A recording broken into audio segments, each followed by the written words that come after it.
Radio അവതാരകനായ Michael സാവേജിൻ്റെ വിദ്വേഷം കലർന്ന കത്താണ് ട്രംപ് തൻ്റെ സോഷ്യൽ മീഡിയ പ്ലാറ്റ്ഫോമിൽ പങ്കുവച്ചിരിക്കുന്നത്.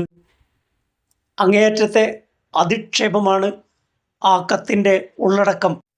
ഇന്ത്യ, ചൈന തുടങ്ങിയ രണ്ട് രാജ്യങ്ങളെയും ഭൂമിയിലെ നരകം എന്നാണ് ആ കത്ത് വിശേഷിപ്പിക്കുന്നത്. ഹെൽ ഓൺ എർത്ത്, ഭൂമിയിലെ നരകമായിട്ടാണ് ഇന്ത്യയെ, ചൈനയെ ഡൊണാൾഡ് ട്രംപ് കാണുന്നത്. സംഘപരിവാർ ഏറ്റവും കൂടുതൽ ആരാധിക്കുന്ന ഡൊണാൾഡ് ട്രംപ് ഇന്ത്യയെ വിശേഷിപ്പിച്ചത് ഭൂമിയിലെ നരകമെന്നാണ്. മൈക്കിൾ സാവേജിൻ്റെ അങ്ങേയറ്റം വിദ്വേഷം നിറഞ്ഞ കത്താണ് ട്രംപ് തൻ്റെ പ്ലാറ്റ്ഫോമിൽ പങ്കുവെക്കുന്നത്. അമേരിക്കയിൽ വന്ന് കുഞ്ഞുങ്ങൾക്ക് ജന്മം നൽകി അതുവഴി അമേരിക്കൻ പൗരത്വം സമ്പാദിച്ച് തങ്ങളുടെ കുടുംബങ്ങളെയും ബന്ധുമിത്രാദികളെയും മുഴുവൻ ആളുകളെയും ഇന്ത്യ, ചൈന ഉൾപ്പെടെയുള്ള നരക കുഴികളിൽ നിന്ന് അമേരിക്കയിലേക്ക് എത്തിക്കുകയാണ് ഈ രാജ്യക്കാർ.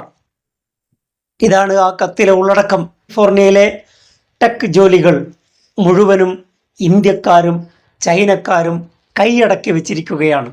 കുടിയേറ്റക്കാർ അമേരിക്കയിലെ പൊതുസേവനങ്ങൾ, സൗജന്യങ്ങൾ, ഇൻഷുറൻസ് പരിരക്ഷ, ക്ഷേമ പദ്ധതികൾ എല്ലാം ചൂഷണം ചെയ്യുക വഴി അമേരിക്കയിലെ നികുതിദായകർക്ക് വലിയ ഭാരം അടിച്ചേൽപ്പിക്കുകയാണ്. ഇതാണ് ആ കത്തിൽ പറയുന്നത്. മാത്രമല്ല, ഇത്തരം കുടിയേറ്റക്കാർ രാജ്യത്തിൻ്റെ സാംസ്കാരികവും ഭാഷാപരവുമായ സ്വത്വത്തെ തകർക്കുന്നുവെന്നും സാവേജ് ആ കത്തിൽ പറയുന്നു. ഓരോ വരികളിലും വിദ്വേഷ വിഷം കുത്തി നിറച്ച ഒരു കത്താണ് ഡൊണാൾഡ് ട്രംപ് തൻ്റെ സോഷ്യൽ മീഡിയ പ്ലാറ്റ്ഫോമിൽ പങ്കുവച്ചിരിക്കുന്നത്. അഭിമാനമുള്ള മുഴുവൻ ഇന്ത്യക്കാർക്കും അപമാനമുണ്ടാക്കുന്ന കത്താണ് ട്രംപ് തൻ്റെ സോഷ്യൽ മീഡിയ പ്ലാറ്റ്ഫോമിൽ പങ്കുവച്ചിരിക്കുന്നത്. ആത്മാഭിമാനം ഒട്ടുമേയില്ലാത്ത നരേന്ദ്രമോദിക്കും അനുയായികൾക്കും അത് അലങ്കാരമായി തോന്നിയേക്കാം. ദേശസ്നേഹികൾക്ക്, ഇന്ത്യക്കാർക്ക് ഈ കത്ത് അപമാനമാണ്.